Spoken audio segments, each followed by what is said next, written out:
이제 누가 갑인지 똑똑히 봐라. 2025년 2월 단 4명의 이름만 적힌 영장으로 무려 475명이 구금됐습니다. 그런데 그중 287명은 합법 비자를 가진 한국 기술자들이었는데요. 법을 집행해야 할 기관이 오히려 법을 어기며 약자를 쇠사슬에 묶은 것입니다. 하지만 충격적인 사실은 이 불합리한 단속이 애국이라는 이름으로 미화되고 있다는 점입니다. 강자는 면죄부를, 약자는 희생양이 되는 이 모순, 과연 정의라 할 수 있을까요? 본격적인 이야기 전에 좋아요, 구독 눌러주시면 저희에게 큰 격려가 됩니다. 그리고 이 이야기에 대한 의견을 댓글로 공유해주세요. 475명이라는 숫자가 컴퓨터 모니터에서 푸른빛으로 떠올랐습니다. 국토안보부 단속 보고서의 첫 줄이었죠. 키보드를 두드리는 소리가 조지아주 애틀랜틱 주립대 법학관 4층 연구실에 메아리 쳤어요. 그런데 두 번째 줄에서 제 심장이 멈췄습니다. 영장 발부 대상 인원이 단 4명이라고 적혀 있었거든요. 손가락이 마우스를 꽉 움켜쥐었습니다. 475대 4. 이 숫자의 괴리가 제 눈앞에서 붉은 경고등처럼 번쩍였어요. 연방 검찰 인턴 시절부터 익숙해진 단속 관행들이 떠올랐습니다. 국가안보라는 명분 하에 이루어지는 체포와 구금. 저는 늘 그것을 당연하게 여겼죠. 창밖으로 애틀랜타 도심의 마천루들이 황금빛 석양에 물들어 있었습니다. 하지만 제 시선은 모니터 속 숫자에서 떠나지 않았어요. 475명을 잡았다면 475장의 영장이 있어야 하는 거 아닌가요? 법학 교수로서 20년을 살아온 제게는 너무나 기본적인 원칙이었습니다. 보고서를 아래로 스크롤하며 읽어내려갔어요. 단속 대상은 대부분 한국계 기술자들이었습니다. 자동차 산업 관련 엔지니어, 반도체 분야 전문가, IT 컨설턴트들. 모두 B-1 비자나 L-1 비자를 소지한 합법적 입국자들이라고 명시되어 있었죠. 그런데 왜 475명을 구금했을까요? 연구실 책상 위에 헌법 교재가 눈에 들어왔습니다. 표지에 적힌 정당한 절차 없이는 자유를 박탈할 수 없다는 문구가 제게 속삭이고 있었어요. 저는 지금까지 국가의 단속 정책을 옹호해왔습니다. 법은 국가를 위한 도구라고 학생들에게 가르쳐왔죠. 하지만 이 보고서는 달랐어요. 제 가슴 속에서 불편한 감정이 꿈틀거렸습니다. 자부심과 불신이 동시에 밀려왔죠. 지난 20년간 쌓아온 신념이 흔들리는 느낌이었습니다. 손바닥에 식은땀이 맺혔어요. 전화기를 집어들었습니다. 국토안보부 법무 담당자에게 확인 전화를 걸어야겠다고 생각했거든요. 하지만 수화기를 귀에 대기 전에 멈췄습니다. 과연 그들이 솔직한 답변을 줄까요? 모니터를 다시 바라봤어요. 475명이 잡혔는데 법은 단 4명만 가리키고 있었습니다. 이 불일치가 단순한 행정착오일까요? 아니면 더 깊은 문제가 숨어 있는 걸까요? 연구실 벽에 걸린 시계가 오후 6시를 알렸습니다. 학교는 이미 조용해졌죠. 하지만 제 머릿속은 시끄러웠어요. 수많은 질문들이 머리를 맴돌았습니다. 법학 교수로서 제가 해야 할 일이 무엇인지 고민했어요. 이 사건을 그냥 넘어갈 수는 없었습니다. 만약 정말로 영장 없는 구금이 이루어졌다면 이는 심각한 헌법 위반이니까요. 컴퓨터 키보드 위에 손을 올렸습니다. 이메일 창을 열고 법무부 인권 변호사들에게 연락을 취하기 시작했어요. 이 불합리한 구금에 대해 집단 소송이 필요할지도 모르겠다고 생각했습니다. 타자를 치면서 제 입에서 중얼거림이 새어나왔죠. 이 불합리한 구금은 집단 소송으로 맞서야 하며 나는 그 움직임을 응원합니다. 모니터 속 475라는 숫자가 여전히 저를 응시하고 있었어요. 그 숫자 뒤에 숨겨진 진실을 찾아야겠다고 다짐했습니다. 다음 날 오전 10시 저는 현장으로 향했습니다. 애틀랜타 외곽 현대차 협력사 건물 앞에 검은 밴 12대가 일렬로 정렬되어 있었어요. 국토안보부 요원들의 진한 남색 유니폼이 아침 햇살 아래 번뜩였습니다. 차가운 11월 바람이 제 얼굴을 스쳤죠. 하지만 그보다 더 차가운 건 현장의 분위기였어요. 한국인 기술자들이 건물에서 하나씩 끌려 나오고 있었습니다. 손목에는 은색 수갑이 채워져 있었죠. 발목에는 쇠사슬이 연결되어 있었어요. 그 소리가 콘크리트 바닥에 부딪히며 쨍그렁거렸습니다. 제 눈앞에서 벌어지는 광경을 믿을 수 없었어요. 한 명의 젊은 남성이 요원에게 뭔가를 내밀고 있었습니다. 여권과 서류 뭉치였죠. B-1 비자가 선명하게 보였어요. 유효기간도 아직 6개월이나 남아 있었습니다. 하지만 요원은 그 서류들을 받아보지도 않았어요. 유효한 비자가 있는데 왜 쇠사슬이 필요합니까? 그 남성의 목소리가 제게까지 들렸습니다. 영어는 유창했지만 절망이 섞여 있었죠. 요원은 대답하지 않고 그를 벤으로 밀어 넣었어요. 제 가슴이 두근거렸습니다. 혈압이 오르는 게 느껴졌어요. 지난밤 보고서에서 읽었던 숫자들이 현실로 나타나고 있었습니다. 475명 중 대부분이 이런 식으로 끌려간 거겠죠. 또 다른 기술자가 나왔습니다. 40대 중반으로 보이는 남성이었어요. 그는 가방에서 계약서를 꺼내 보였습니다. 현대차와 체결한 정식 기술 용역 계약서였죠. 모든 날인과 서명이 완벽했어요. 이게 불법입니까? 저희는 합법적으로 일하고 있습니다. 하지만 요원은 계약서를 바닥에 떨어뜨렸어요. 바람에 날려 제 발밑까지 굴러왔습니다. 저는 그걸 주워들었죠. 서류는 완벽했어요. 법무부 인증 도장까지 찍혀 있었습니다. 혼란이 제 머릿속을 지배했어요. 이 사람들은 분명히 합법적인 절차를 거쳐 입국했습니다. 비자도 유효하고 계약서도 정당했죠. 그런데 왜 범죄자처럼 끌려가야 하는 건가요? 세 번째 기술자가 벤에서 소리쳤습니다. 제 아들이 미국 시민권자입니다. 연락 좀 하게 해주세요. 요원이 벤 문을 쾅 닫았어요. 그 소리가 제 귀를 때렸습니다. 차가운 쇠소리였죠. 저는 현장 지휘관으로 보이는 요원에게 다가갔습니다. 제 신분증을 보여주며 질문했어요. 이분들의 비자 상태는 확인해 보셨습니까? 지휘관이 저를 차갑게 바라봤습니다. 40대 후반의 근육질 남성이었어요. 선글라스 너머로 보이는 눈빛이 날카로웠습니다. 교수님, 이건 기밀작전입니다. 물러서 주시죠. 기밀작전이라고요? 합법 비자 소지자들을 구금하는 게 기밀일 이유가 있을까요? 제 속이 뒤틀렸어요. 네 번째 벤이 출발했습니다. 뒷좌석에서 한국인 기술자가 창문을 두드리고 있었죠. 그의 입모양을 읽을 수 있었어요. 도와주세요라고 말하고 있었습니다. 제 다리가 후들거렸어요. 20년간 법학을 가르치면서 이런 현장을 본 적이 없었습니다. 영장도 없이 적법한 절차도 없이 이루어지는 집단 구금. 이게 과연 미국의 법 집행일까요? 손에 쥔 계약서를 다시 봤습니다. 잉크가 번지지 않은 선명한 서명들. 공식 인장들. 모든 게 완벽하게 합법적이었어요. 하지만 그 서류의 주인은 지금 쇠사슬에 묶여 어딘가로 끌려가고 있었습니다. 충격이 제 전신을 관통했어요. 입이 바짝 말랐습니다. 이 광경이 현실인지 악몽인지 구분할 수 없었죠. 마지막 벤이 떠나고 나서야 현장이 조용해졌습니다. 바닥에는 흩어진 서류들과 개인 물품들만 남아 있었어요. 누군가의 가족 사진이 바람에 날리고 있었습니다. 저는 차로 돌아가 핸들을 꽉 움켜쥐었어요. 손이 떨렸습니다. 지금까지 제가 믿어왔던 모든 것들이 흔들리고 있었거든요. 국가의 법 집행이 이런 모습일 수는 없습니다. 합법적인 입국자들을 범죄자처럼 다루는 것, 이건 정의가 아니에요. 엔진을 켰지만 한동안 출발하지 못했습니다. 머릿속에서 쇠사슬 소리가 계속 맴돌았거든요. 사흘 후, 제 연구실에 예상치 못한 방문객이 나타났습니다. 오후 이시정각에 노크 소리가 3번 울렸어요. 문을 열자 30대 후반의 한국인 남성이 서 있었습니다. 단정한 정장 차림에 서류 가방을 든 모습이었죠. 그의 눈가에는 피로의 그림자가 드리워져 있었어요. 하지만 시선만큼은 또렷했습니다. 앤드류 밀러 교수님이시죠? 저는 김도윤입니다. 그가 자신을 소개했을 때 제 심장이 빨라졌어요. 바로 사흘 전 현장에서 목격했던 그 사람들 중 한 명이었거든요. 어떻게 풀려났는지, 왜 제게 찾아왔는지 궁금했습니다. 김도윤은 침착하게 의자에 앉았어요. 서류 가방에서 두꺼운 파일을 꺼내 제 책상 위에 올려놓았습니다. 표지에는 구금 관련 증거 자료라고 적혀 있었죠. 교수님, 이 서류들을 봐주세요. 파일을 열자 첫 페이지에 B-1 비자 사본이 나왔어요. 유효기간이 아직 8개월이나 남아 있었습니다. 그 다음은 현대차와의 기술 용역 계약서였죠.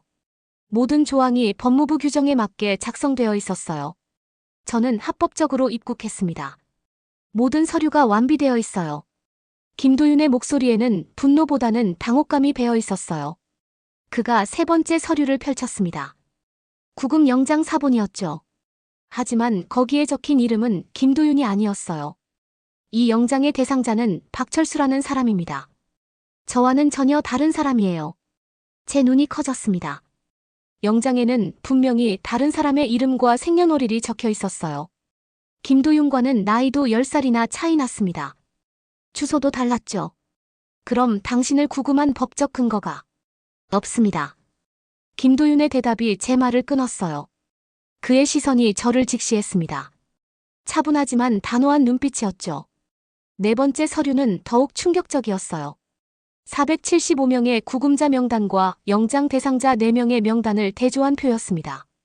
일치하는 사람은 단 한 명도 없었어요. 제 손이 떨렸습니다.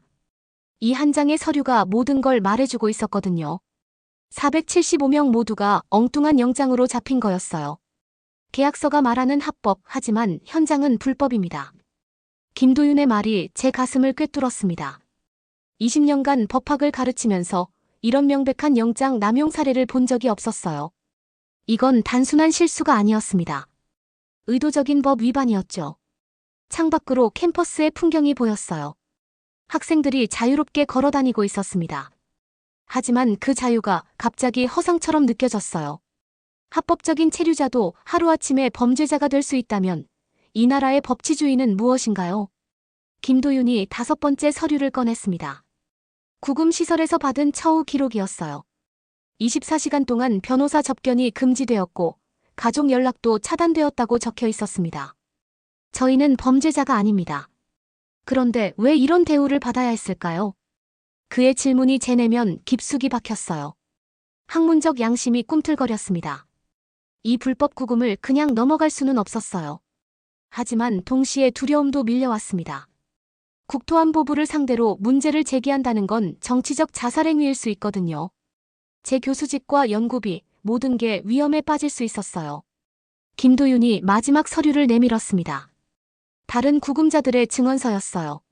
모두 같은 내용이었습니다. 합법 비자 소지자들이 엉뚱한 영장으로 잡혔다는 것. 교수님, 이게 정의입니까?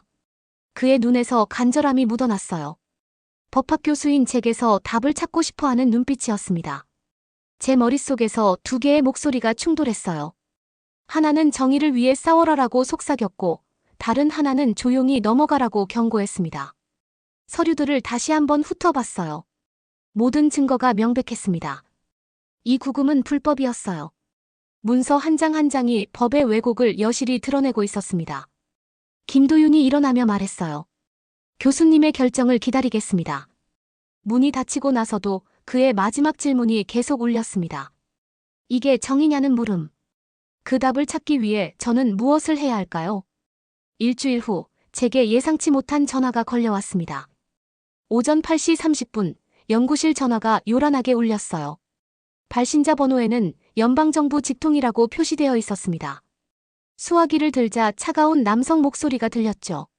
밀러 교수님, 국토안보부 단속국 리처드 하워드 국장입니다. 그 이름을 들은 순간 제 등골이 서늘해졌어요. 리처드 하워드. 이번 단속 작전의 총책임자였습니다.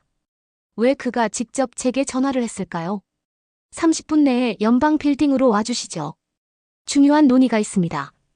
전화가 끊기자 제 심장이 두근거렸습니다. 김도윤이 가져온 서류들 때문일까요? 아니면 제가 법무부 변호사들에게 보낸 이메일들 때문일까요? 불안감이 몰려왔어요. 연방 빌딩 20층 회의실은 차갑고 밀폐된 공간이었습니다. 형광등이 하얗게 번쩍이고 있었죠. 리처드 하워드가 회의 테이블 맞은편에 앉아 있었어요. 55세쯤 되어 보이는 그는 회색 정장에 빨간 넥타이를 메고 있었습니다. 그의 눈빛이 날카로웠어요. 매파처럼 예리한 시선으로 저를 훑었습니다. 교수님, 최근에 우리 단속 작전에 관심이 많으시더군요. 테이블 위에 서류 뭉치가 놓여 있었어요. 제가 보낸 이메일들과 김도윤과의 면담 기록들이었습니다. 그들이 저를 감시하고 있었던 거죠. 이 작전은 국가 안보를 위한 중요한 임무입니다. 교수님의 협조가 필요해요. 리처드 하워드가 새로운 서류를 제 앞에 밀어주었습니다. 표제어에는 전문가 의견서라고 적혀 있었어요. 내용을 읽어보니 충격이었습니다. 서류에는 이번 단속이 완전히 합법적이고 필요한 조치라고 기술되어 있었어요. 475명의 구금이 적절한 영장에 근거한 정당한 법 집행이라고 명시되어 있었습니다. 그리고 맨 아래 서명란에는 제 이름이 타이핑되어 있었죠. 제 얼굴이 화끈거렸습니다. 분노가 혈관을 타고 올라왔어요. 이건 거짓말입니다. 475명 중 영장 대상자는 단 4명뿐이었어요. 하워드 국장이 차갑게 웃었습니다. 교수님, 세부 사항에 너무 매달리시는군요. 중요한 건 큰 그림입니다. 국가의 안전이죠. 그가 펜을 제 앞에 놓았어요. 고급스러운 만년필이었습니다. 서명해 주시면 모든 게 간단해집니다. 교수님의 경력에도 도움이 될 거예요. 제 손이 떨렸습니다. 그 펜을 잡는 순간 저는 거짓말에 동조하는 게 되거든요. 475명의 불법 구금을 정당화하는 공범이 되는 거였어요. 성과를 채워야 합니다, 교수님. 우리는 결과로 평가받아요. 하워드 국장의 목소리에 압박감이 묻어났습니다. 그의 눈빛에서 위협을 읽을 수 있었어요. 만약 서명을 거부하신다면 교수님의 연구비 지원에 문제가 생길 수 있습니다. 학교 측에서도 불편해하실 거예요. 협박이었습니다. 노골적이고 직접적인 협박이었죠. 제 목구멍이 바짝 말랐어요. 회의실 창밖으로 애틀랜타 시내가 내려다 보였습니다. 사람들이 자유롭게 거리를 걸어다니고 있었어요. 하지만 그 자유가 얼마나 허약한지 깨달았습니다. 권력 앞에서는 진실도 정의도 쉽게 굴복할 수 있거든요. 교수님, 시간이 없습니다. 하워드 국장이 시계를 보며 재촉했어요. 그의 손가락이 테이블을 두드리는 소리가 딱딱 울렸습니다. 저는 그 서류를 다시 봤어요. 거짓말로 가득한 문장들. 475명의 고통을 정당화하는 왜곡된 논리들. 이 문서에 제가 서명한다면 저는 진실을 배신하는 거예요. 펜을 집어들었습니다. 차가운 금속이 제 손바닥에 닿았어요. 하지만 서명란에 펜을 대지는 못했습니다. 제 머릿속에 김도윤의 얼굴이 떠올랐어요. 이게 정의입니까? 라고 물었던 그의 간절한 눈빛. 쇠사슬에 묶여 끌려간 사람들의 모습. 바닥에 흩어진 계약서들. 내가 서명하면 정의는 종이 위에 묻힙니다. 제 입에서 나온 말에 저 자신도 놀랐어요. 목소리가 떨리고 있었지만 의미는 분명했습니다. 하워드 국장의 표정이 굳어졌습니다. 그의 눈에서 분노가 번뜩였어요. 잘못된 선택을 하고 계신 거군요, 교수님. 펜을 테이블 위에 내려놓았습니다. 그 소리가 회의실에 메아리 쳤어요. 제 운명을 가르는 소리 같았습니다. 이틀 후 텔레비전에서 충격적인 장면이 펼쳐졌습니다. 오후 6시 뉴스 시간에 세계 방송사가 동시에 같은 내용을 보도하고 있었어요. 애틀랜타 단속 작전이 역사적 성과라는 제목으로 대서특필되었습니다. 스튜디오 화면이 번쩍이며 빨간색 자막이 흘러갔죠. MAGA 정책의 승리라는 문구가 제 눈을 찔렀어요. 연구실에서 혼자 뉴스를 보던 제 혈압이 치솟았습니다. 화면에 한 정치인이 등장했어요. 50대 중반의 남성으로 성조기 배지를 가슴에 단 모습이었습니다. 뒤로는 Make America Great Again이라는 현수막이 걸려 있었죠. 475명의 불법 체류자를 일시에 검거한 이번 작전은 미국을 다시 위대하게 만드는 길입니다. 그의 목소리가 확성기를 통해 울려 퍼졌어요. 청중들이 환호성을 질렀습니다. 박수 소리가 천둥처럼 쏟아졌죠. 저는 리모컨을 꽉 움켜쥐었어요. 불법 체류자라고요? 그들은 합법 비자 소지자들이었는데 말이에요. 두 번째 정치인이 마이크를 잡았습니다. 40대 여성으로 빨간 모자를 쓰고 있었어요. MAGA라는 글자가 선명했습니다. 이런 단속이야말로 진정한 애국입니다. 우리 국토를 지키는 영웅적 행위죠. 청중석에서 USA, USA 구호가 터져나왔어요. 성조기들이 바람에 펄럭였습니다. 마치 승리 축제 같은 분위기였죠. 하지만 저는 그 축제의 이면을 알고 있었어요. 쇠사슬에 묶인 한국인 기술자들의 모습. 바닥에 떨어진 합법 계약서들. 엉뚱한 영장으로 이루어진 불법 구금. 세 번째 연사가 연단에 올랐어요. 국토안보부 고위 관료였습니다. 제복에 별이 번쩍이고 있었죠. 우리는 법과 질서를 회복했습니다. 더 이상 불법이 용납되지 않을 것입니다. 제 속이 뒤틀렸어요. 법과 질서를 회복했다고요? 영장도 없이 사람들을 잡아간 게 법과 질서인가요? 화면이 바뀌어 리처드 하워드 국장이 나왔습니다. 그는 회견장에서 당당한 표정으로 발언하고 있었어요. 이번 단속으로 테러 위험을 차단했습니다. 475명의 위험 인물들이 제거되었죠. 위험 인물들이라니. 김도윤 같은 엔지니어가 무슨 위험 인물인가요? 현대차 기술 협력 업무를 하는 사람들이 테러리스트란 말인가요? 방송은 계속 이어졌어요. 한 언론인이 마이크를 들고 열정적으로 말했습니다.